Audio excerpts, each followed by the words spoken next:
In today's video, we'll be exploring burn makeup. My name is Ricky Grunwell, and my model for today is Sean. So here you're going to see that I'm starting to move into our second degree burn application. What makes a second degree burn different from that of a first degree burn is the addition or the appearance of blistering to the skin. Be it a liquid blister underneath the skin or a raised blister, we're going to start to have the effect that the skin in and of itself is starting to go from red color to blister. Here I'm working with a nose and scar wax to apply my blistered look to the skin. The great thing about working with wax here is that innate color within the wax aids in the blistering effect. I'm utilizing just a touch of castor oil on my finger to help blend out and smooth the blister, so it's going to have a lighter quality. It's also going to help give some appearance of that blister-like quality to the skin. And it's also going to prep my wax for the addition of color. One thing when you're working with appliances or wax or anything that you're adding to the skin, you're going to notice that your appliance or those additions are just going to grab differently than your skin color. So I often will use either some moisturizer, or in this case I'm utilizing some castor oil. Just cheap, inexpensive castor oil will help blend your makeup and allow you to get some evenness to your product. So here you can see that I just added a little bit of blood red color on top of that to give me some burn effect.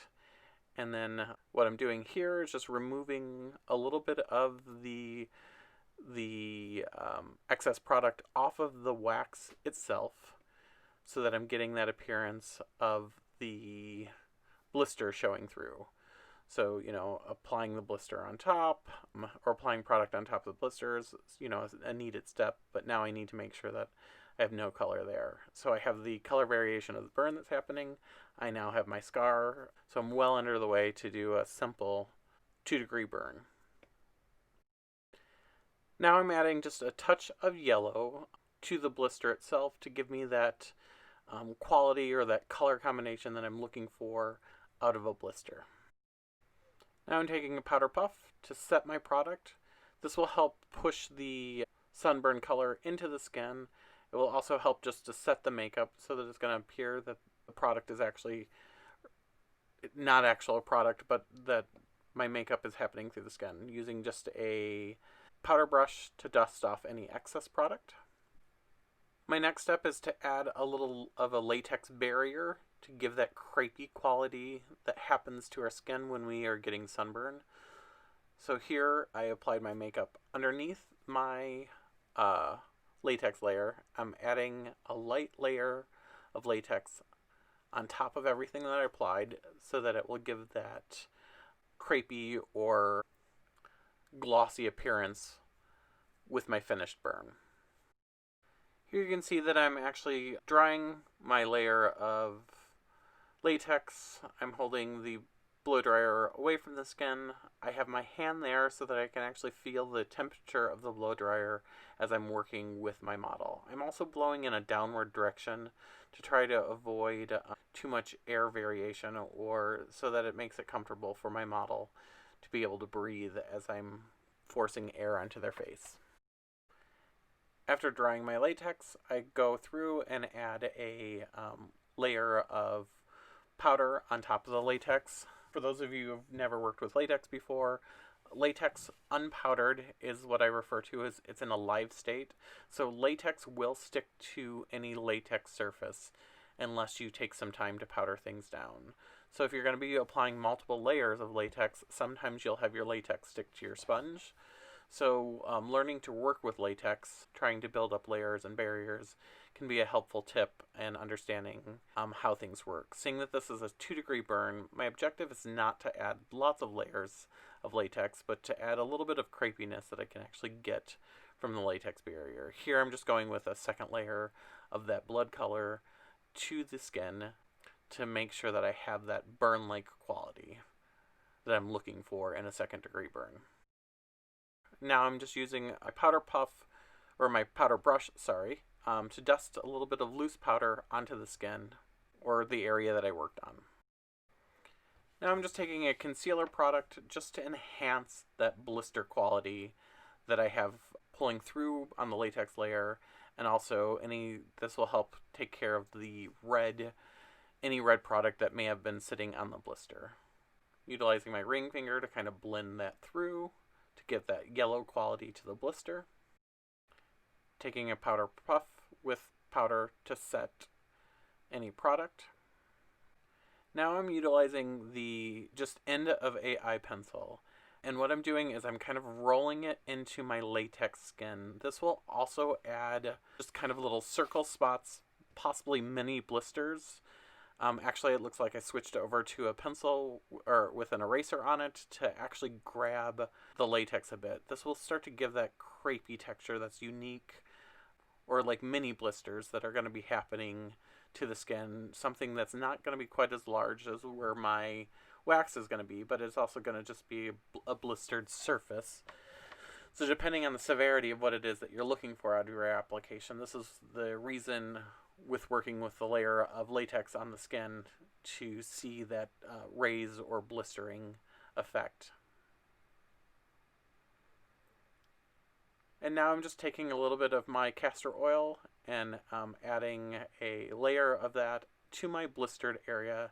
This will give a element of shine directly to where the blister is. One of the unique things in burns is blisters look like they have a little bit of a sweat to them. This is coming from, just the disturbance of the skin, so there's a glossy quality to it. So I'm utilizing a product that has a little gloss. So you can either do that with some castor oil, or you can also utilize a little bit of like a petroleum jelly, or even something like a KY lube is a great kind of additive. The thing to be cautious of if you're using like a petroleum jelly is that can break down your latex barrier, because that product in and of itself will destroy the latex fibers. Looks as if I'm doing a second layer of latex just to do a second skin to my burn area. When working with latex, sometimes it's easier to work in 2 to 3 layers of latex because it makes the removal process a little easier because you have a larger barrier.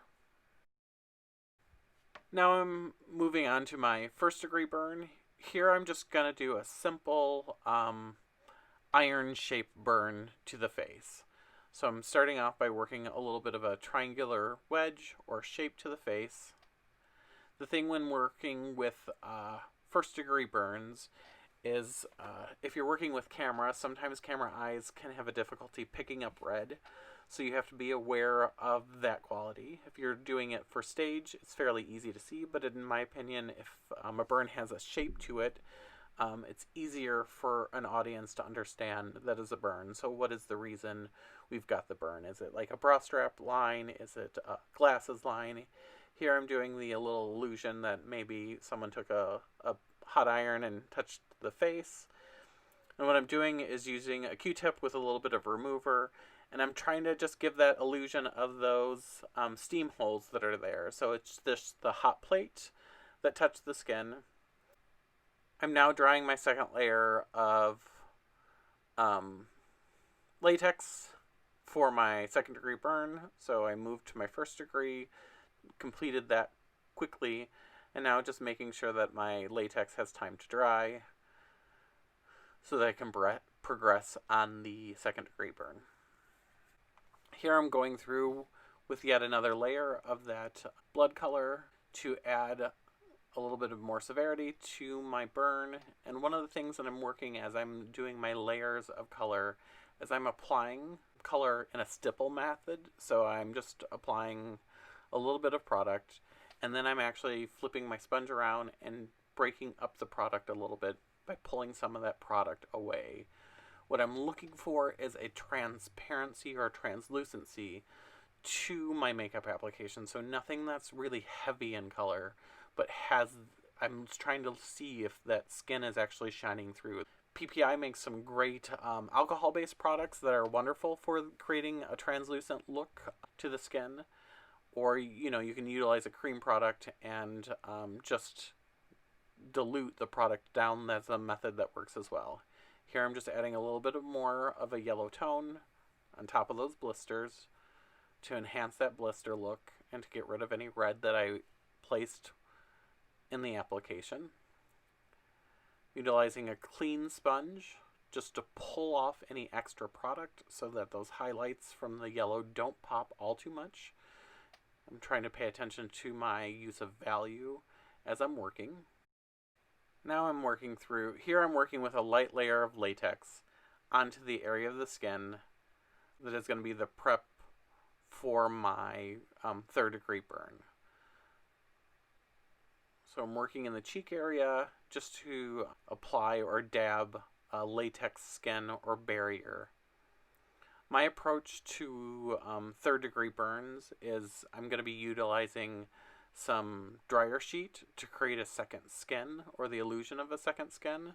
So here you can see I have a dryer sheet. Your dryer sheet is not fresh and brand new. These do need to be washed, so there is no residual residue left from the dryer sheet. And I kind of am pulling them apart, and you can see I'm trying to pull apart to the shape of the face. And I also stick my finger through spots to create like holes that my burns are going to be. And the reason I use the latex layer to begin with is my latex is in its live state, in the sense that I put a layer of latex down and then I'm starting to shape my dryer sheet across the face. So then I'm kind of pushing the dryer sheet into the face, into the latex, as the latex is starting to dry. The great thing about using dryer sheets for the simulation of these burns is it has a crepey-like texture.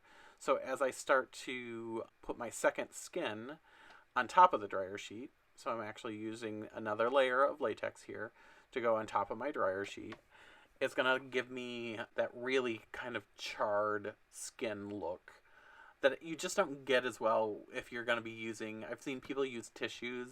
There's some great quality to, in my personal opinion, that the dryer sheet has specifically for burn makeups. Now that I have my dryer sheet kind of in place, I'm just going through and adding a full layer of latex, or adding a latex skin layer or barrier all the way across the surface of the dryer sheet and into the skin. One thing that I'm looking for, though, is I'm making sure that the areas where the dryer sheet is coming in contact with the skin are well glued down with the latex. So I'm making sure that I'm actually pushing those into the underlayer of latex that's there, and then I'm giving a full barrier to the skin. I'm not pressing too hard because I want this skin to have a little bit of looseness in areas, especially the torn areas that I've pre-torn into the surface of the dryer sheet. One tip to know when working with liquid latex is you'll see that my model, Sean, is wearing a cape that is for the protection of Sean as well as for his clothes. Latex, if it gets into any fibers of anything in particular, it is not something you can remove. So if you do get liquid latex into your clothing, it is kind of a permanent stain or situation. There's no kind of getting that out. This is going to include things like hair. For those of you who may have like soft Lugos hairs on your face, those short hairs, latex will bond to those, and it will be like you're doing a waxing if you don't properly remove the product in a proper fashion. So you don't want to put latex like into hairlines, you don't want to put it into your eyebrows, unless you're doing something to make sure that you're prepping those and covering them before a latex application. Now I'm utilizing my edge of my palette knife to make sure that as my latex is drying, I can lift some of the product or some of my dryer sheet away from the skin, so I have those holes or depth developed for my makeup application itself. Here I'm just utilizing a air dryer to speed up my process Once again, I have my hand in the way so that I'm feeling the temperature of the hairdryer itself. So I know I'm not entering my model's skin, or if I'm not trying to use a product that's a little too hot. And I am trying to do a downward direction so that it's not forcing fumes up the nose of my talent. Once again, live latex. Latex that is unpowdered will stick to itself. There are times that could come into an advantage if I'm trying to create shape with a latex product, but here I'm just using some powder to set my skin into place, that latex barrier, latex skin, so that it is not sticking to itself. So now I'm starting to apply my layer of blood color across my entire surface. I'm working the blood color into my latex layer. I'm also slightly overpainting the area of my latex layer with my blood color so that I'm putting some product on the model's skin, as well as fully painting any application of my appliance that I have just put on the face. You'll see that my paint will grab highs and lows in a unique fashion as I'm working, and as I'm working, I'm kind of trying to leave a little bit of those holes that I tore open free of the blood color. So one of the things I have to think about is the anatomy of my wound or of my burn as I'm starting to work, knowing that the areas of the holes that are in the model skin, that is going to be the meat or the flesh of the actual burn itself. So this will have a kind of yellow-like quality, so I'm trying to keep that open. And then my skin will have that burn effect. And then my highest layers will be areas that may have some charring that's going to go on to the skin. You can see that I just used a powder puff and some powder just to set my makeup in place. Here I'm just using a little bit of makeup remover, and I'm cleaning up any area of the skin that may have had a little bit of a product bleed that I'm not wanting to see. Now I'm working with a flat brush, and here you can actually see I'm working with some alcohol-based products. This is a burn palette to give me that translucent appearance to my makeup application. So I'm working with various color combinations, utilizing a flat brush that has a looseness to its bristles that will allow me to do some stippling of color to my appliance or to the skin. So one thing to talk about when we're using alcohol palettes, you need to know that it is activated by 99% alcohol to make the product work onto the skin, but it also means that any area that I get on the skin, I need to use that same alcohol to remove the product from the skin. So it goes on with alcohol to activate it, to make it work, and you also need to use alcohol as far as a remover.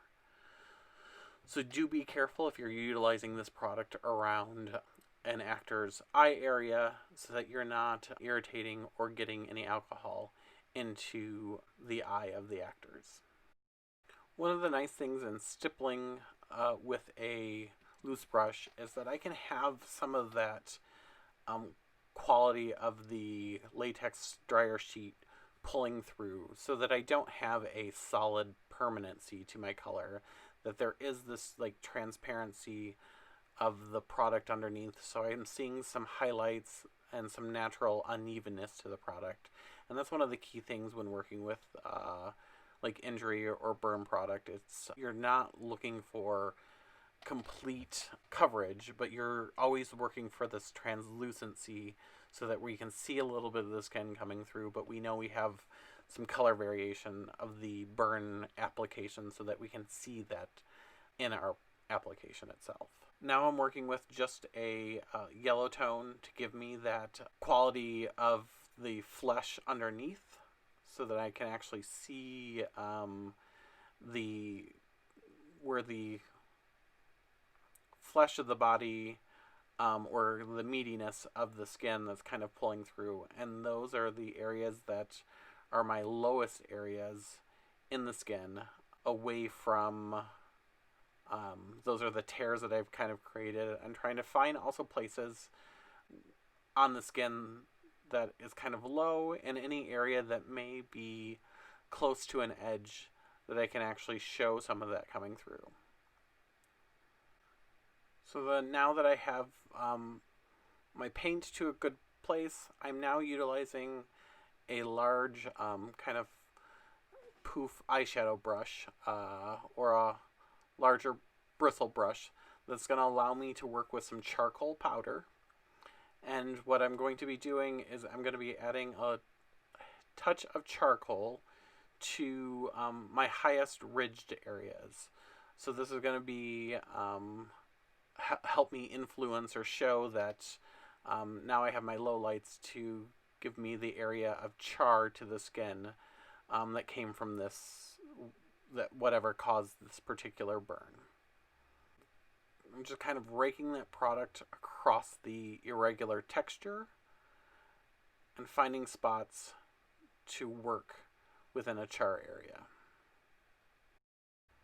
So to help distract the eye from the edge of my appliance, or where the my latex is touching the skin or meeting the skin, here you can see that I'm actually adding a little bit of veining. It's the trying to create a little bit of an optical illusion where some of that charring is touching the skin of the performer onto the appliance itself, to just kind of break it up so that it's not such a uniform shape in its appearance. So sometimes when we're working with like burns or wounds, irregularity will help actually disguise or fool the eye to help make the illusion more successful. So anytime you're working with an appliance, it's always about blending those edges. Irregularity to those edges will kind of help, as opposed to any hard edge. Now I'm going through and just adding a little bit of highlight once again to some of my lowest or lower areas, that of the meaty area of the skin, just adding a little bit more to bring some of those highlights out against the darkness of the product or of the powder. But one key thing you have to be careful with is this charcoal powder is densely pigmented, so just be leery of getting charcoal powder into your product. Now we have our completed 3rd degree burn, our 2nd degree burn, and our 1st degree burn. It's my hope that you learned something with me today, and that remember, if you believe it's possible, you can make it possible.